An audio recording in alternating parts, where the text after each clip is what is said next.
Miss Loera, I'm going to have Mr. Bynum tell us why Riverside Townhomes is wanting possession of this property from you. And after he's told us what their position is, I'm going to have you tell me your side of the story, okay? Yes, sir. Okay. Thank you, Ms. Loera. Mr. Bynum, what's going on behalf of the property? Why are you asking for possession of this property back? This is a lease violation matter that threatened the health and safety of other residents on the property. For bookkeeping, just to get this so I don't forget, the tenant's portion of her rent is $25. It's a subsidy. This case escalates fast, and it's not about unpaid rent.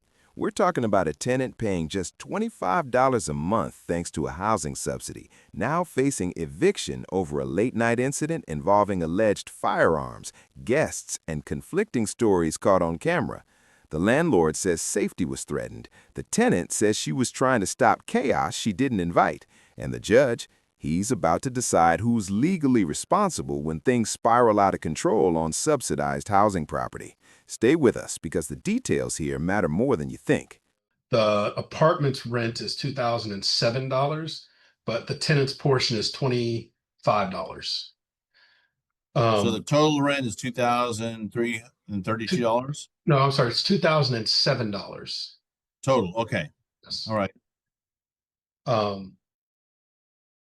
There was a incident on the morning of October the 7th, between 2 and 3:30 in the morning. Landlord received a complaint of this incident from another resident. As a result, landlord went and looked at the videos. Landlord witnessed an individual associated to Ms. Laura, either a guest or unauthorized occupant, brandishing a firearm, and then a group of these individuals that were visiting the tenant in a fight or physical altercation. The tenant then sent a letter to the landlord stating that she had guests outside who were drinking and being loud, and acknowledged that one of these guests had a gun. The tenant then sent an email to the landlord on November the 10th, admitting that these actions were wrongdoings. These actions constitute a threat to the health and safety of the other people on the property. The tenant is responsible for her guests' actions on the property. Amended notice for proposed termination was served on October the 10th. The notice to vacate on October the 21st. The tenant is still on the property, residing in the unit, and the landlord is here today simply asking for possession based on these lease violations. Okay, and so the police weren't called? This was just based on a complaint by another tenant, and then Yes. the video was reviewed? Yes, Your Honor. And so, Miss Loera, this was a guest at one of your residence? No, sir. These were unwanted guests that I did not invite. I asked them, I was out there talking to them. They're going to see on the cameras. I was out there talking to them, telling them that they did have to move off the property because I would get in trouble for it. Now, I didn't know they had guns until I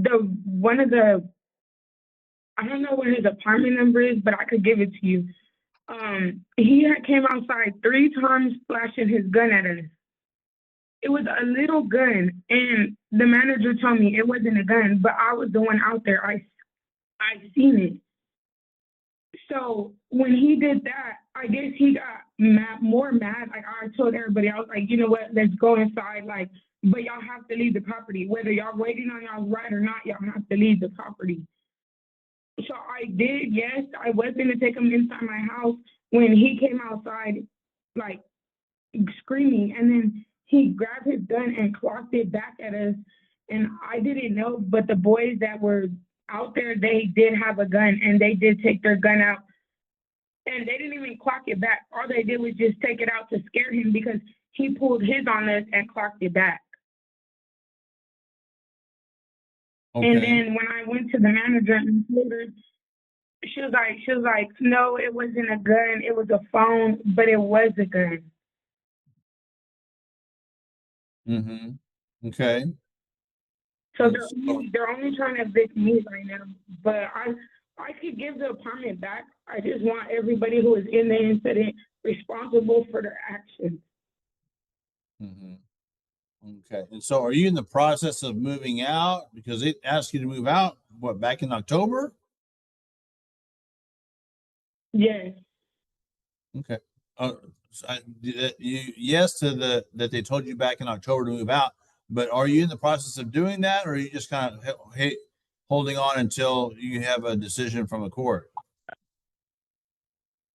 Well, I was holding on till I had the decision from the court, but also I was, if it came down to it, was going to move in because I knew that I was going to lose my apartment anyway.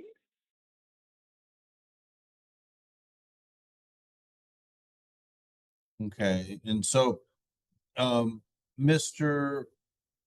Bynum, is there any, did y'all submit the video footage or? I have it here. I can share right now. And the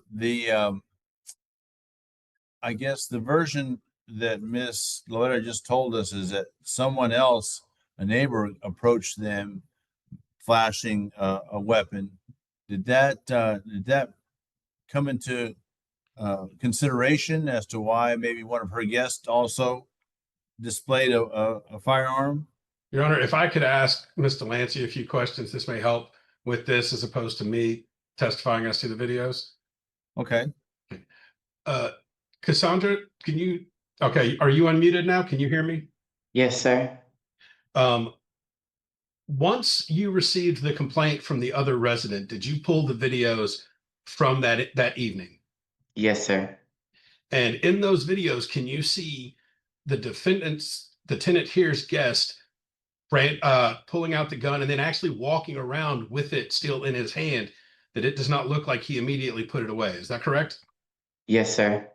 And in that same video, could you tell if the neighbor pulled out a gun? It didn't look like it. No, I couldn't tell. This is a critical legal moment. In eviction court, criminal charges aren't required. The standard is whether the lease was violated and whether safety was compromised. Even if the tenant never touched a firearm, the law often holds tenants fully responsible for their guests' behavior, invited or not. But here's the tension.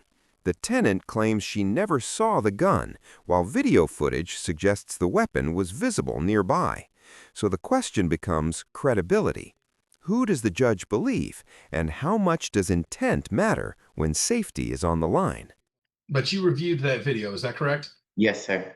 Okay. Your Honor, I can show you a clip from that video. I just wanted you to hear her explanation first. Okay.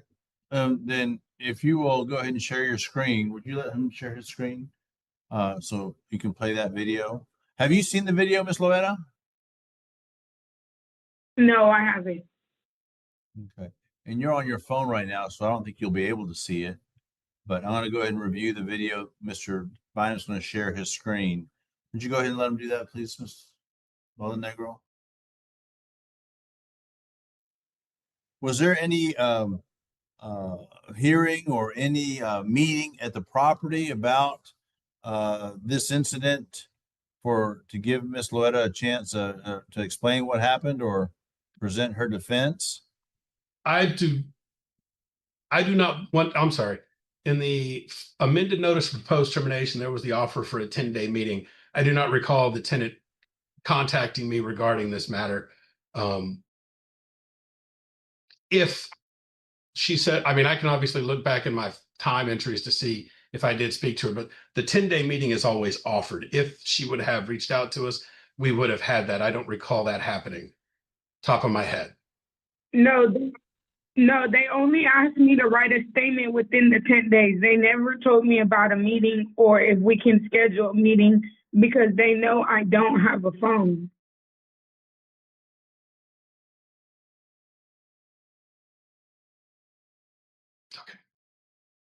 Okay. Are you sharing your? I am now. I'm doing that right now. Do you see the video? I see that. Or do you see a still shot? Okay. Okay. Yes. This is it.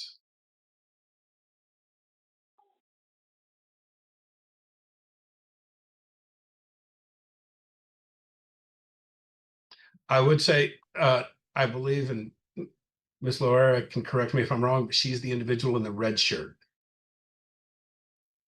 I'm sorry, Miss Loera can't see this. Right. Sandra, can you confirm that the tenant is the individual in the red shirt? Yes, sir.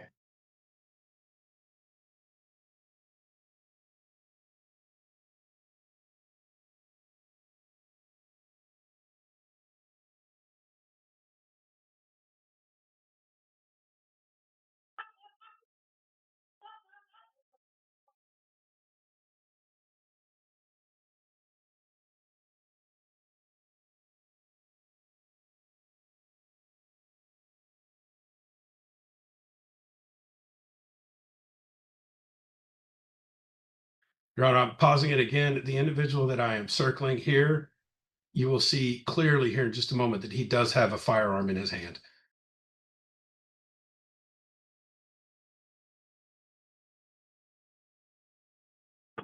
And that is right there. And again, Ms. Loera has admitted that the individual in her group had the firearm.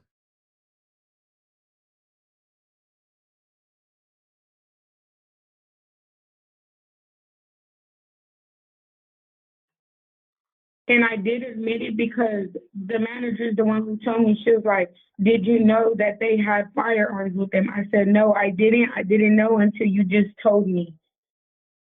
She told me that this happened on the 7th. She told me on the 8th in the afternoon as I was walking to my mom's. Okay. So you never saw the firearm yourself, Miss Loera?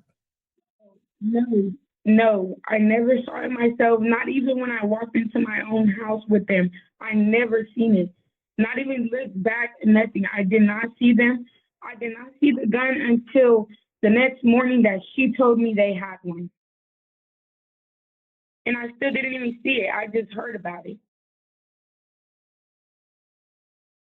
Your Honor, I would replay this, but it's hard to say with him walking around with that in his hand and them in a group that she did not see that there was a firearm. Would you play that again, Mr. Bynum? Yes, Your Honor.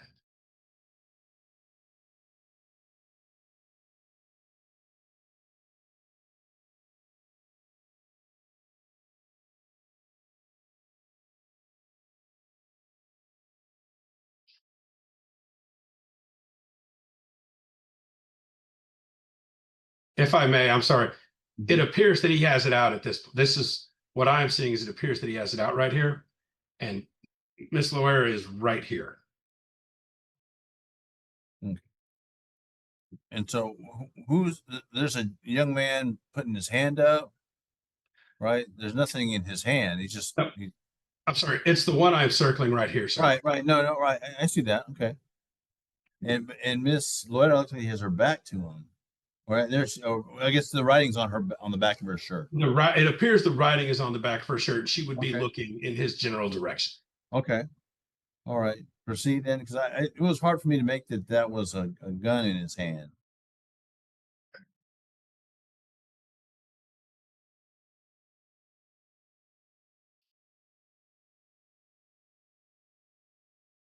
I'm trying to pause it when it gets into the light, but Yeah.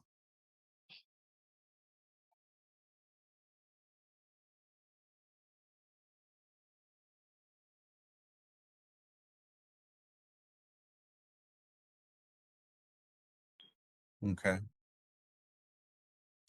All right. Miss Loretto, was there anybody else there?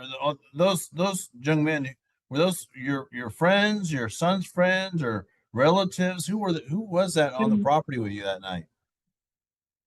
No, the only ones that were on the property with me that night were residents that live here, which are my friends, but they live here. They have their own unit here with their grandma. But they were at my house that night, and then the other boy, they were unwanted guests. They were the ones I was telling to leave. But they didn't have a ride, and he was already arguing, so I didn't want to leave them out there and something escalate because he did have his gun out too. Not that boy, but the one we were arguing with. And did If you file a complaint that this guy was threatening y'all with a weapon? No, because the next day, that's when the manager told me that I had got a complaint on me already.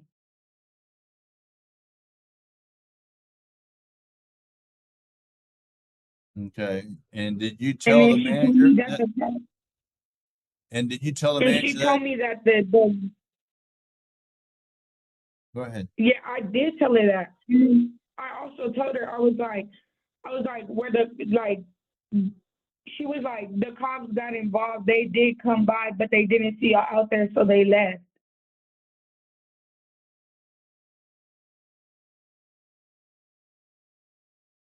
So your characterization of these guests, either guests or that were unwanted, they're other neighbors in the property.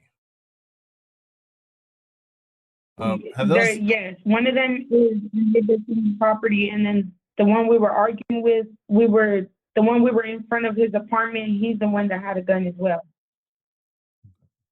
And um, have those folks been a Miss let me go back here. Miss Miss Delancey, Delancey, have those folks have those been folks been identified, or did y'all recognize any of those as other residents there at the property?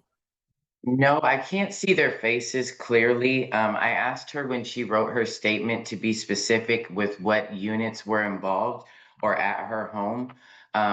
But as you can see, the notice did not include exactly who they were. She did. She did know who they were because when we were in the office, she told me, she was like, Jordan, yes, he lives here. He's on the lease, but he does not live here because he's not here full time. I'm not sure who Jordan is. Jordan. Now, can y'all get, is there like any way y'all could get like footage from the office as well? What happened at the office? Because I was in the office talking to her when she told me this. She was like, Jordan, she was like, I know Jordan lives here. He is on the lease, but I can't really do much because he's not here full time on the property. Well, that's not necessarily true. It seems like the whoever he stays with can be held liable for his actions if that's her guest or their person that comes to visit. But I mean, I'm not here to decide that. Um, I see here that you sent an email. Who's Jesucita? That's my You mom. I sent the email through my mom. okay. And you Through my said you wanted mom's to get put email. on your mom's lease before you move out because you didn't want to get in trouble or fight. Yes, because she had offered me that when I went into the office that day. She was like, we can put you on your mom's lease and help you out before like you give process into court and stuff. And I was like, okay, well, can we do that instead? She was like, it's been a little too long, so you have to Gmail them now. And I was like, okay, that's fine, I will. And I did, and then they're all like, no, we can't do that. If I may clarify, when this did happen and we spoke on the 8th, I told her, usually people that get caught with a gun, we go through this process and we will ask for possession. So before it even gets to that point, if she wanted to surrender the keys, that might be a good idea, but that was her option to do. All right, but that wasn't done, and so She the legal waited for the process. paperwork to be sent to her, so that's out of the question. The paper was already sent out to me. Well, the October. Well, You could even get my mom on this call. My mom, she even told my mom the same thing. October 10th. And she would go talk behind my back. She would go talk behind my back and tell my mom everything about my unit when she said we can't do that. Her mom is her emergency contact, and because Patricia does not have means for me to contact her, I did have to contact her just for this case too, to ensure that she got the opportunity to defend herself. This is where the emotional weight of eviction court really hits. The judge acknowledges the situation is unfortunate, but makes it clear that firearms cross a legal red line, especially in multifamily housing. Noise complaints can be corrected, parties can be forgiven, but once a weapon appears on the property, judges prioritize the safety of everyone else. The tenant is pleading for accountability to extend to others involved, but eviction court doesn't work that way. It focuses narrowly on possession, not fairness, and that distinction changes lives. Miss Loetta, I mean, this is unfortunate. This is a terrible result for things that happened under your watch there at the property, that these guests of yours were, I mean, I don't know if you were hosting a party or cooking out or what, but that 2 o'clock in the morning is not really an appropriate time to be causing a lot of noise and making, trouble for other residents. But, that's And one that's thing. what I'm trying to get them people to leave. That kind of rules violation is can be overcome. But when someone starts brandishing a firearm, that kind of, I think, crosses the line. And so, I mean, have you talked to legal aid about helping you out on your case or anything like that? Did you try to get some assistance in keeping your housing? Oh, but because when I asked for legal advice, they didn't want to give me any. Well, I'm going to grant the eviction, giving them possession back of the property. I mean, it doesn't seem like you've been there that long, have you? No. But in abundance of caution, because of the danger that type of behavior poses to the other residents there, the family, even though I don't, if there's another person that was brandishing a firearm and there's proof of that, they should be held accountable as well. But I don't have that right now. But I mean, you are responsible for the behavior of your guests or the people that are there to. That's fine, but can you let her know that she has to evict the other person that lives with the gun on the property? Because the resident that came out of his house, he had a gun, and he was the reason why we even got our guns out. Well, they got their guns out. So, Mr. Bynum, But you're they're asking. only trying to evict me. So you can appeal this judgment, Ms. Loetta, and ask for a hearing in county court, but I am going to grant the eviction here at JP Court. You have 5 days to appeal or be out of the property. Logistically, I know it's hard to move out within 5 days, but in the apartments can't get a writ of possession until after the holiday is over, after Christmas is over. So it won't be issued until, if in fact you haven't moved out and turned in your keys. Well, today is the 19th. So 1, 2, 3, 4, 5. So I'm sorry.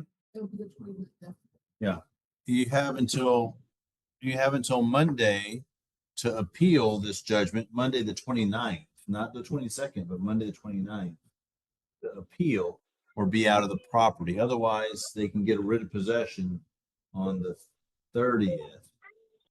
And how do I appeal it? You would have to come up here to court and start the appeal process here, fill out that paperwork, and you may want to get some legal advice to do so. But otherwise, it does become final after that date, and they can get a writ of possession. The constables would go there to keep the peace, and they would post a notice, and before they go out there, but they would be there. No breach of the peace happens. All your possessions will be moved out to the sidewalk if you have not appealed or moved out. Okay. Okay, so when can I go appeal? You can appeal when we're open. We'll be open next week. Open on Monday and Tuesday, then Friday. Okay. Okay, I'll be there Friday. All right. Thank you. Thank you, Your Honor. May I be excused? Thank You you. may. You're just asking for possession. You submitted a proposed order, Mr. Bynum? I did not. We can. Okay. So would you submit that? But you're not asking for any attorney's fees, No, no Your back Honor, just rent. You're just possession. asking for possession only. Okay. All right. Thank you. Submit a Oh, I'm proposed- sorry. The appeal bond would be What do you want the appeal bond to be set at? $500.